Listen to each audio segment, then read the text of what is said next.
Good evening, gentlemen, and a few of you ladies that may be listening. This is Spiritual Art of War, back at it again with another episode. And this time we're going to talk about Dr. Umar Johnson and his Frederick Douglass Marcus Garvey Academy School for Boys, and the building being, having a lien on it by, I believe, the state of Delaware. And he basically is losing the school. And remember that about a month ago, he said his account was seized and he didn't have access to any of his accounts. He had the same account, bank accounts that he's had since he was like in high school or something like that, with the same bank. And, I'm not even surprised. And here's the reason why I'm not surprised that Dr. Umar was not able to put this school together. Because the thing about it is, Dr. Umar,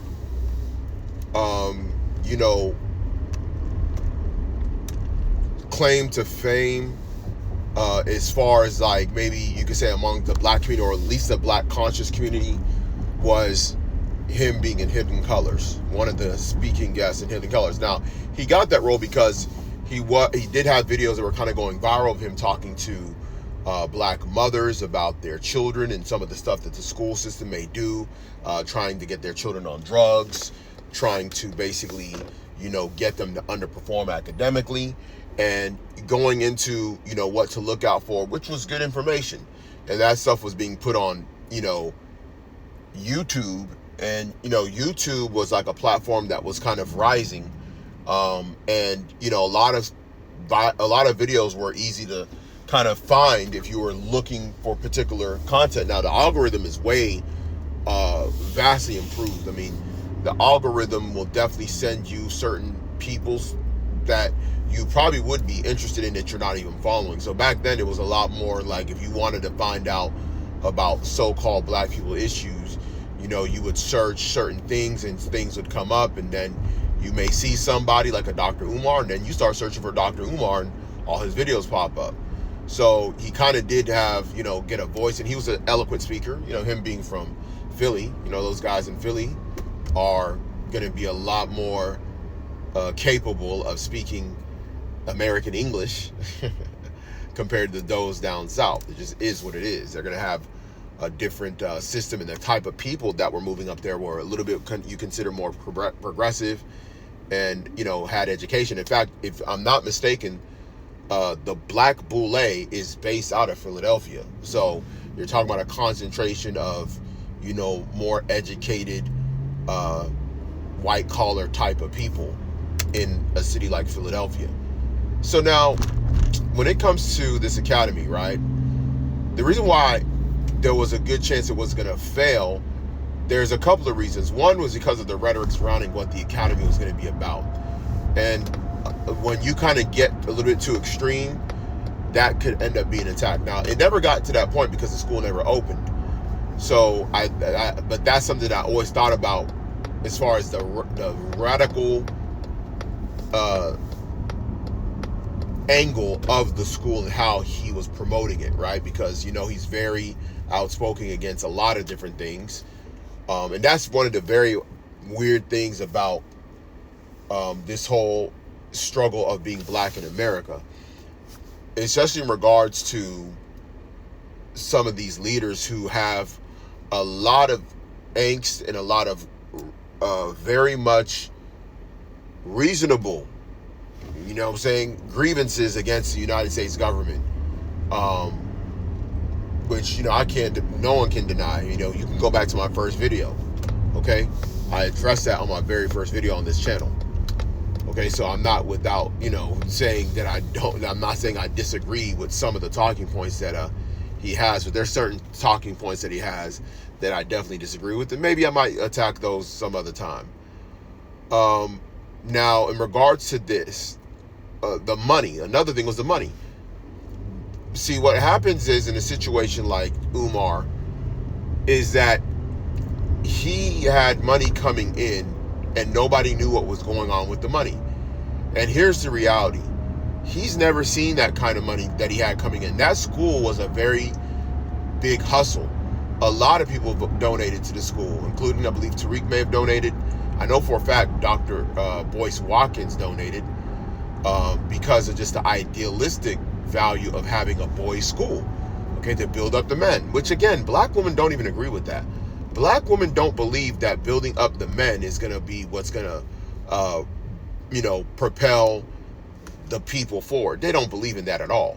In fact, they really believe that the men just need to be self-serving for the woman, and that the woman should be empowered to have the ability to either, decide if they want to build with a man or not. I think that's basically what the strategy of black woman is let me build you up to a point where you can be so strong and without needing a man, that you don't need a man.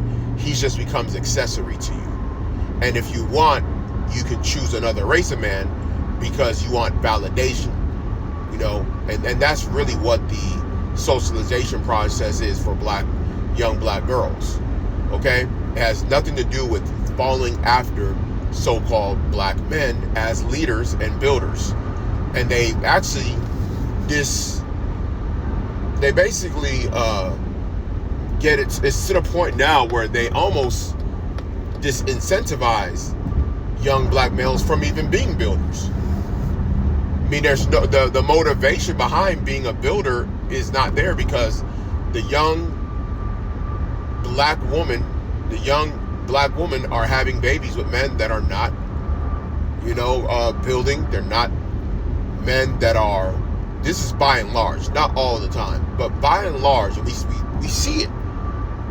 We see the outcomes. By and large, they're not having children with men that are builders. They're just not. So the community is now multi-generational at a state. Well, since the welfare state and feminism has now gotten to the point where a large swath of the black community, young boys, are reading 2 grades behind. Math ability 2 grades behind even though their counterparts, their female counterparts in the same house. The sister's reading at grade level, the brother is reading 2 grades behind in the same house. So they're being handicapped even by their own mothers in these households. And the minority of so-called black men that are able to have large amount of control and able to lead their families correctly, they're the ones that are going to have better outcomes. And even then, those men are struggling too, because the influence, remember, peer pressure is a real thing. The influence that the greater community has on his child is something that could be hard to overcome. Okay, unless he is very, very strict, and the mother has to play a role in that strictness. Because if she doesn't back the father, her husband, then the kid is going to fall to the wayside. Because she may either feel like he's being too hard, she's being too strict, or she might undermine and try and get, be looked up highly upon. Because, see, a lot of people don't understand that black women do not want black men to be viewed as heroes in the community and be the heroes in the eyes of their children. This is large part what's going on with the single motherhood and the undermining and the slanderous words that are used against black men, even so-called black men that are gainfully employed, do not have a criminal record, responsible, driven, with a vision. We've seen too much of this to deny it at this point. So when it comes to the money that he was seeing, there's no way that there wasn't temptation for him to utilize that money. I think he thought enough money was going to come in that he could live off of some of it while still receiving the donations and still be able to get the school built. There's no doubt about it. And that's what happened. He went to the DR and started tricking. Okay? He went to the DR. He started tricking on the Dominican mammies.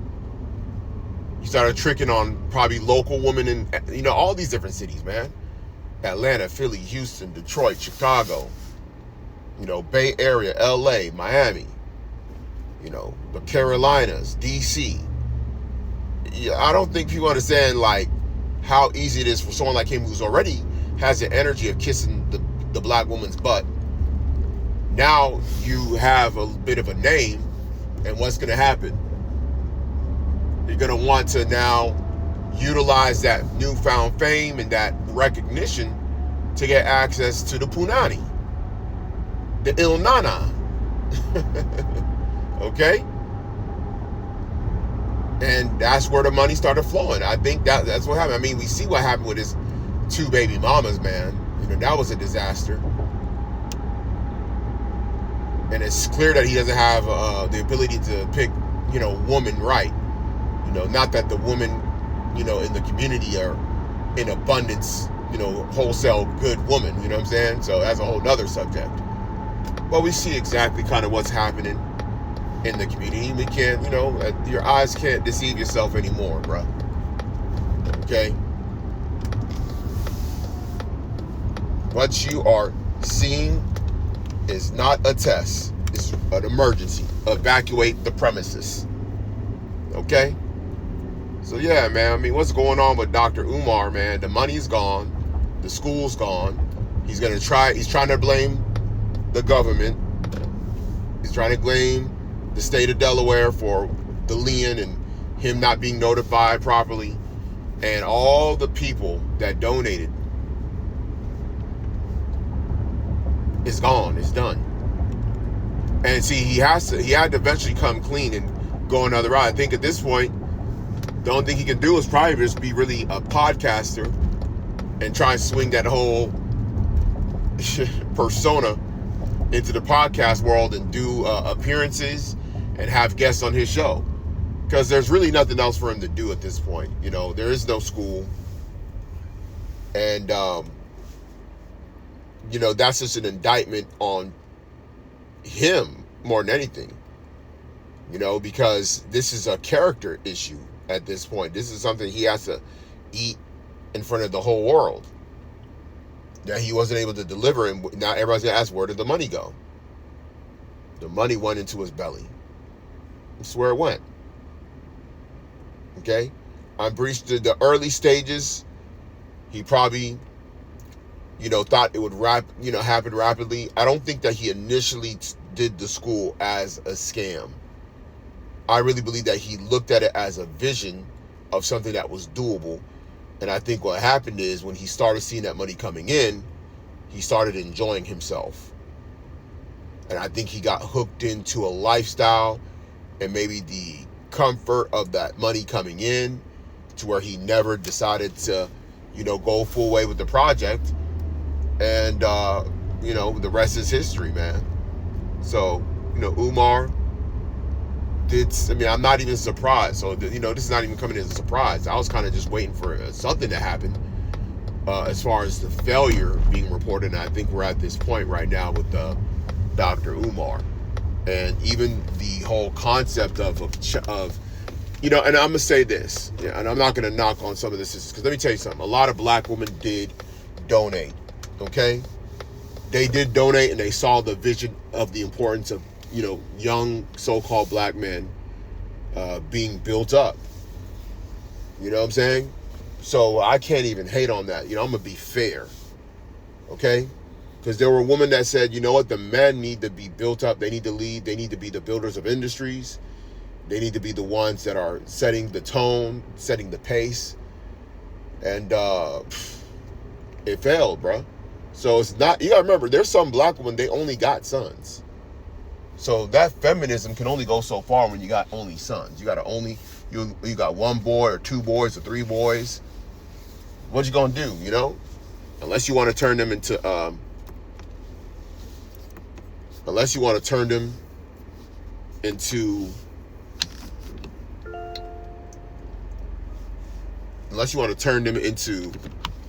girls, which that's what some black women are doing with their sons, deliberately. Okay? So, yeah, some black women are doing that with their boys deliberately, and they're making them into girls. Okay? Because in their mind, these women are very sick out here. There's a lot of sick women. In their mind, they feel like he may be safer if he may not join a gang, because some of these women have trauma. You know, their dad might have got killed, cousin or brother might have been heavy in the streets, and they might feel like they need to steer them away. So what better way to do it is to feminize them and turn them into sissies to keep them away from the streets, but put them in a whole nother predicament on the other end, you know. But, you know, these women are not thinking forward. But there's some women that were more forward thinking, and this is just one of many failures, okay, of the black world. And I've been talking about that. Okay, yeah, I talk about, you know, the dating dynamics and stuff like that, but I'm speaking from a sociologist perspective, okay? Because sociologists, people that have a sociologist mind, they're the revolutionaries. They have to diagnose society, and they have to basically find ways to implement solutions to society's problems. And ultimately, we know that if you don't deal with the issue, there's going to be a catastrophe, okay, among the people, which that's where black people are going anyway, especially in America, okay? Because you're, you know, a minority group, outnumbered, outgunned, out everything, and, you know, you're viewed as the boogeyman of this society, regardless of what you think about yourself. You got to understand how other people view and see you, especially those that are the descendants of those that oppressed and enslaved our people here in America. So something like building up young boys, listen, here's the reality. When you are wanting to build an academy for young boys, and these young boys don't have fathers, their first order of business in school and learning is going to be from their father. Men like Dr. Umar Johnson and Tariq Nasheed do not want to address these black women having all these kids and their father is not around. They don't want to deal with that, because you lose the access to the community if you start to attack the woman. I mean, we saw the vitriol that Kevin Samuels' death showed, how much these women hate when black men hold them accountable. They absolutely hate it. And you got these men, they don't want to be on the other side of that, even in death. They don't want to be viewed as that, even in death, because they know that your legacy, your name can be made mud by your woman, because your woman, like Edward Anderson said, I think it was Edward Anderson or one of these other guys, I forgot, it was Edward Anderson, but it might have been BGS. Woman, the woman of your community are your biggest character weakness, even if they're lying, because they can lie in order to get access to other men. We see this with Asian women with Asian men. Asian women date out and marry out like a damn near 50% rate, 45 to 50% rate. Like they marry out at like, I think, a 40 to 45% rate, but I can tell you they date out even higher. Okay, and even in Houston, like, you know, you'll see like an Asian with all races of men. I mean, even brothers, man. You go downtown Houston. We didn't see some brothers with some Lucy Lou's. I'm telling you, we done seen some dudes with some, like, what? Like, I'm telling you. Heck, there's a couple of Vietnamese females. I could think of one. I didn't even know she even lived in Houston. I'm not gonna say her. I think her name is Phi Tran, or one of, like, there's a lot of Vietnamese here, you know, in Houston. And she's was like an IG model type female, and she popped, you know, I know she only deal with brothers, man. Only deal with black men. And she got a son. I don't know who she had the son with, maybe like an athlete, who knows. But she got a son. And you know, so these women are out here. If you ask them, why you talk to Asian dude? Oh, because the Asian men, they angry and they this, they that, and they're not good men and they're abusive and yada yada yada. But everybody knows that Asians make the most money out of everybody. Asians be owning houses, they be owning businesses, they be having some nice whips. You know what I'm saying? So, but some of those Asian guys, they got to move overseas and go get them a wife, or they gotta date like an international student. That's some of them do, and I know some of them, that's what they'll do, especially the ones born and raised here. Sometimes what they'll do, they'll just go and date like a woman who is like an international student or like a fresh off the boat type. Or they'll just go to Vietnam. Especially if they got bread, they'll go to Vietnam and they'll find a woman there. Some of them even move over there, or like, they're between two worlds. Okay? You see China Mac. Some of y'all know who China Mac is. China Mac, he was vlogging. I haven't seen his vlog in a minute, but he was out there in Vietnam. God had him a little spot out there. And he was doing well with his vlog too. I heard it was like making a lot of money for him. So that's like his whole new thing he's doing. And why you think he went over to Asia? Because shoot, probably can't pull no Asian woman over here, bro. Not at the rate he could over there as an Asian man. It just is what it is, bro. So you see, your woman are your character witness, man. They can destroy you. Even they can lie on you because they want to gain something else. So, this situation with him is just a microcosm of just how bad it really is for our people. Because he was able to use our people's pain and ignorance and live off of it. That's a very dangerous thing. That's what these preachers do, man. It's no different. It's just under different guys, under pro-blackness and pan-Africanism, and then another one does it under religion. So what? You got other people, they doing it under ethno-nationalism, like FBA, ADOS. Same shtick, just another, another twist on it. That's all. All you got to do is put up what idol the people want to follow, what idealistic idea that the people are following to use their ignorance and their pain, their trauma against them to pull out money and attention. It just is what it is, bro. So we're going to see what the updates are. If there's any major update, let's say somebody comes through and, got money and saves the school, pays the lien, and gives them the extra money to boost up, maybe that happens. So let's give some time to see what's going to happen. Right now it's under a lien. Let's see if some people donate enough money. Let's see he's able to pull the rabbit out the hat and save the school. Okay? But if he doesn't, I think it'll be known, because I'm pretty sure people will fill up the paperwork that he's no longer in possession of it and that somebody else got it. And, it might be possible that somebody else might be looking to acquire that particular property and renovate it and turn it into their own school. Ain't no telling. So let me know what you think in the comments. Like, share, subscribe, and I'll catch you in the next episode.